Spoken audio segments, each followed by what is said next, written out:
Hello, what's up everybody? Welcome to the channel. This is Eugene from Kenya. So today we're going to talk about Dr. Henrik Clarke. Dr. Henrik Clarke is an African American professor, a teacher, and also a member who pioneered the starting of Pan-Africanism. He built Pan-African institutes in places like Arizona, and he received a number of accolades, and they are gaining a number of experience. And he also visited Africa a number of times, gaining the knowledge and knowing much about Africa.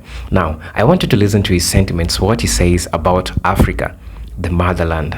Africa has always been a place of interest for different people. That's why our people, Africans, have always been brainwashed to believe that we are not, the things that we do doesn't make sense. But now, let's listen to this speech and then we'll say something at the end of it, because at the end of the day, we have to discuss this, because this is something which happened a long time ago, and we as Africans, we're still seeing this happening in our daily lives. But now, let's dive into the video and then see what next we have to say about it. A lot of illusion about our relationship to the religions in the world. And these belief systems that had its origin in Africa, all of them, and there is no exception, turned on African people. I said there is no exception. And there's one thing you have to get through your mind and keep it. Nothing that ever came from the European mind was meant to do anything but facilitate European domination of the world. And I said there's no exception.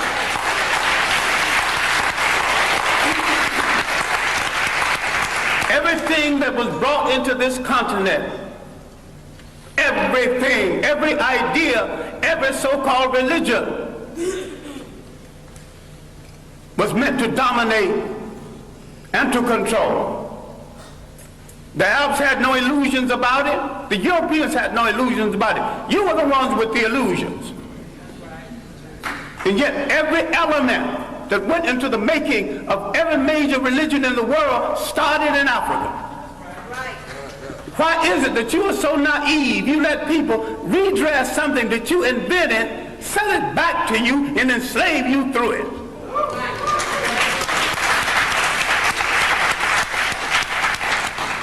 I'm saying that all organized present religions are male chauvinist murder cults. And I say there is no exception. Our relationship with the people of the world and the fact that we created peaceful nations that had no word for jail because no one had ever gone to one. No word for old people's home because no one ever threw them away, grandma and grandpa. No word for orphanages. We did all of this, and over half of human civilization was over before we knew that a European was in the world. Before he wore a shoe or lived in a house that had a window. Now, Africa has always and still is the prize for the whole world. We as a people have always been the world's richest people, culturally rich, mineral rich. We have always been the prize because we have always had and still have something that other people won't, think they can't do without, and don't care to pay for. Because we have always been the prize, we have been under siege for over 3,000 years.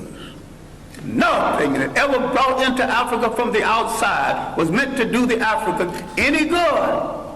That means all other religions. Islam was the handmaiden of Arab imperialism. Christianity was the handmaiden of European imperialism. The Hebrew faith was the handmaiden of a concept called the chosen people.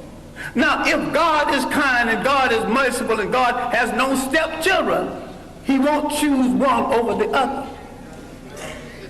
And to say he chose some people, you're making him a bigot. And to say that he endorsed enslavement of one people over the other, you're making him an accessory to murder. The Arabs used Islam to rationalize their slavery and their imperialism. The Europeans used Christianity to rationalize their slavery and imperialism. Who are you kidding about friends in the world? Damn it, if you want a friend, look in the mirror.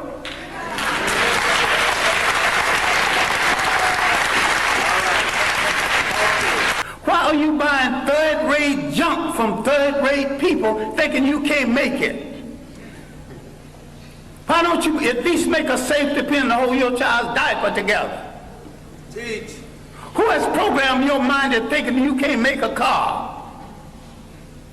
The first man that made a car that had never seen one previously. Teach. The Japanese bought cars, bought locomotives, broke them down and studied them, and had a Japanese technician produce each piece, put it together, and had a much better train than the one they copied from. All knowledge in the world belongs to everybody in the world. Yes. Who has programmed our mind in assuming that we cannot run a nation and run it well? The main thing imperialism did, slavery and imperialism, that they removed African people from the respectful commentary of history. And they tell them something they are still telling them, and all of the organized religions are guilty of this. I favor none of it because Africa didn't need any of it. I'm saying that African belief systems, properly understood, is 10 times better than Judaism, Christianity, and Islam. And better for the African. Now you might have some romance with one of these religions. I have no romance with any of them. I have a romance with reality and truth. And the chips can fall where they may after I tell it. As for friends, you have had no friends. When they discovered you, they began to prey on you. Let's look at our relationship with Western Asia, mistakenly called the Middle East. For 3,000 years, our greatest enemies came from Western Asia. They were trying to avenge the fact that they were once African colonies.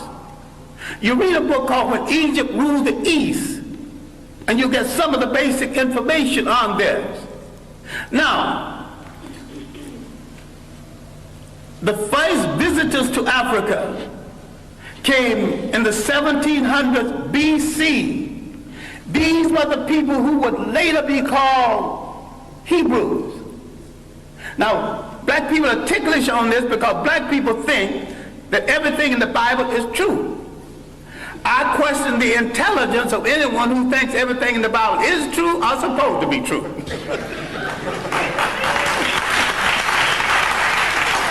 It's allegory,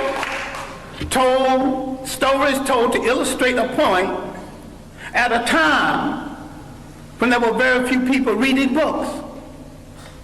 And most of what went into the making of the Bible was copied from Egyptian texts. Now, if you want to get so dewy-eyed over the Bible, which is a carbon copy of a carbon copy, why don't you go back and read the original Egyptian text?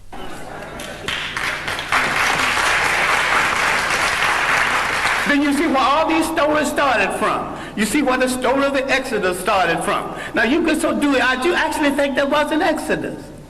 These people walked into Africa. Why couldn't they walk out? Why did they have to go by sea? Why did they see at the park? If you read Egyptian literature, you will discover that the whole story of somebody parting the sea started with about 3,000 years before the Hebrew entrance. I should not use the word Hebrew entrance, but the entrance from Western Asia. Now let's get one thing straight, because black people are confused about all religions. Now, I'm not against any religion. I'm a very spiritual human being. I just don't need a preacher to preach no 10 commandments to me when he's a backslider going with some sister, some other man's wife. I'm intelligent enough to pick from the 10th commandment, not commandments anyway, but they were omissions of purity at the great school at Luxor, the great African training school. All right, now, let's get into this Western Asia. I'm saying that the people who came from Western Asia escaping famine did not have any Hebrew faith when they came into Africa. And there's no record of a Hebrew faith before there. Why is it that when they left Africa in the so-called Exodus, they had all three? African culture, an African religion, and an African language. Now look at the origin of the so-called people you now refer to as Jews. And you're mistaken using that reference because the word Jew is of European origin. And the people in Europe who call themselves by their name have no relationship to the biblical people of the Hebrew faith. And I'm saying that the people we now call Jews entered world history with their visit to Africa. And when Africa was invaded, 1675 BC, instead of joining the Africans who had been their beneficiary and saved them from starvation, they joined the enemies of Africa. No one has ever returned any favors to us. As a people, we have always been hospitable to strangers, mostly the wrong strangers. We have to understand now, in the period of superior brainwashing, is there is no European answer for African problems. Either Africans find a solution to African problems or there is no solution, and if you don't find a solution soon, you go back into slavery.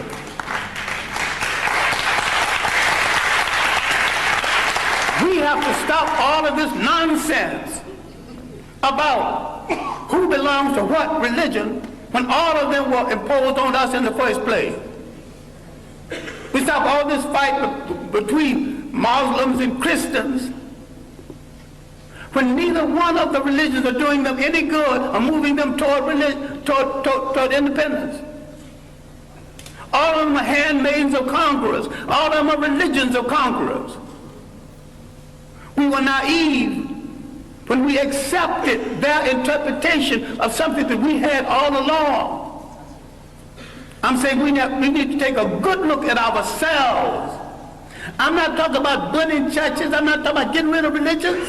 Understand me well. I am saying that every single thing that touches your life, religious, socially, and politically, must be an instrument of your liberation, or you must throw it into the ash can of history.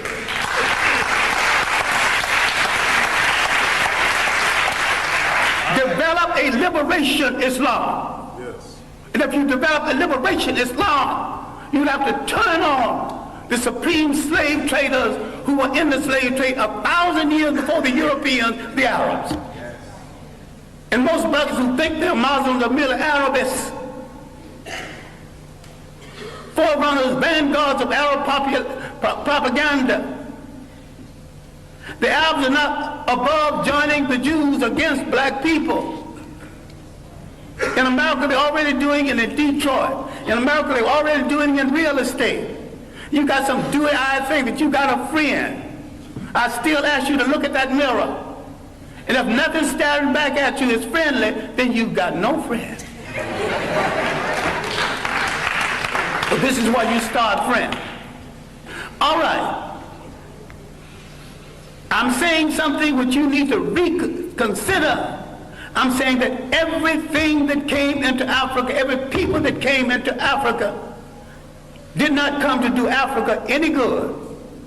Everyone and every religion and every people who came into Africa declared war on African cultures. They began the bastardization of African people, created confused mulatto who didn't know whether he to be loyal to his mother's people or his father's people. That confusion is still here. The fascination for the color of the conqueror and the fascination to go to bed with the conqueror. Now that's raw and mean, but it's true. Now, some time ago, a North African leader, Gaddafi, was sending some Libyans to study in Europe. And he told them what any good nationalist would tell students going to study: I'm not sending you to Europe to find a wife. I'm sending you to Europe to gain the technology to come back and make Libya a strong nation, a strong Islamic nation, and a strong Arab nation. And you cannot achieve any of this between the legs of a European woman.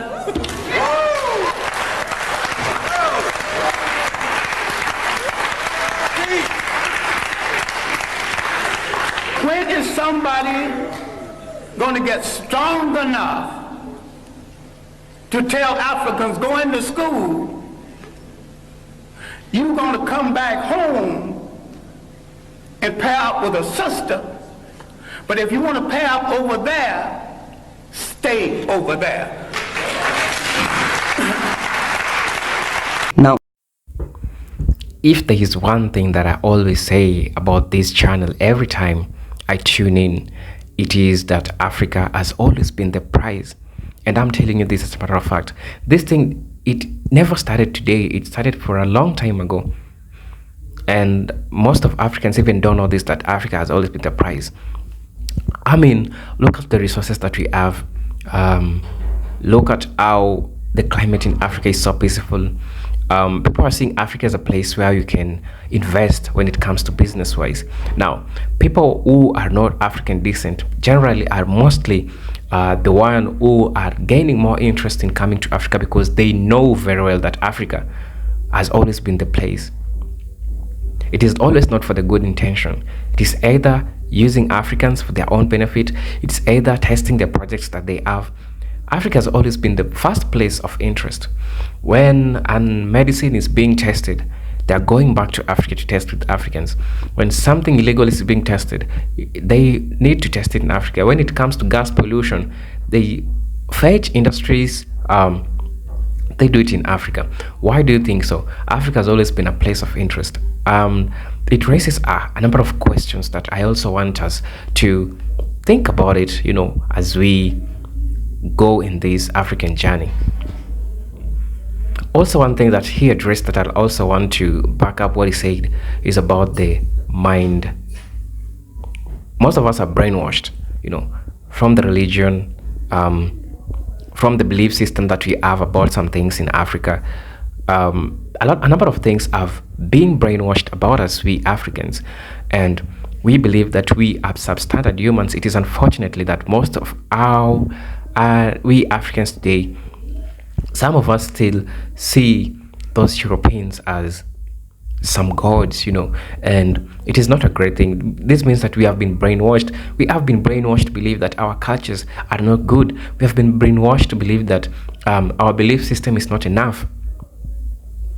Whereas we need to question some things which also happen with the religion that the Western influence came with to Africa. It's a question that we need to also ask ourselves, we as Africans. It is that time we question these things. There are some things which are happening, and then you can't question it because it is in the Bible, and it is said by God. And Dr. Henrik Clarke says it so well. There are some things which are in the Bible which are not right, that we should talk about, that we should, put some time in it and look at it in a broader perspective.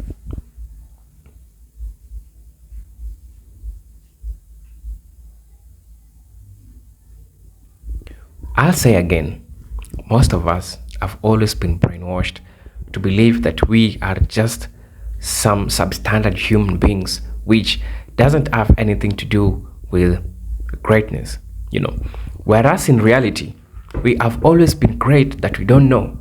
We have always been at the top and we don't know, because the system has been played to tell you that you African, you are down, you're not up, Whereas the people who are down, the system has showed them to be up. Today, we are seeing a number of people coming out in the social media saying how wicked and how sorry they feel for Africans, because they know really well, and it is guilt that is making them confess these things. And this shows you that we Africans, even at this moment, we are doing better. Even if someone might not see it, but we are trying to do better. This is not the same Africa that we had in the last 10 years, trust me. Trust me, Africa is waking up, and most of people are woke here in Africa. If you come to Africa to invest, welcome home. For African brothers and sisters in the diaspora who wants to come to Africa, this is the place for you. And as I always tell you, and as I always say and say and say, Africa is the future. The future is in Africa. That's where, since time immemorial, there has always been interest in Africa. Remember people like explorers like Vasco da Gama who came to Africa. They saw this place and they saw that, oh, there's something we can take from this place. There's always something in which these people always have to take away from Africa. There is always something that the motherland always have to offer to these people. There must always be an interest. You see a person who is not African coming to Africa, trust me, there is something that they usually want to take. Maybe a few who comes for tourism, which is okay, which is right. But you'll realize that there are people who come here with something that they want to take from Africa. And with that, I salute Dr. Clarke Henrik, for the contribution, coming to the motherland, trying to understand how the similarities we share with the African Americans, trying to understand things and the struggles and the brainwash which is happening in Africa. The brainwash is still relevant until today. So sad that this thing is still happening with us, but trust me, we are doing better. As I said earlier, this is not the Africa you usually see 10 years ago. People are woke, people know their rights, people know what is right, what is good. And thank you very much, Dr. Henrik Clarke, for the message that he shared with the world. Until then, peace, love, and harmony. Salute.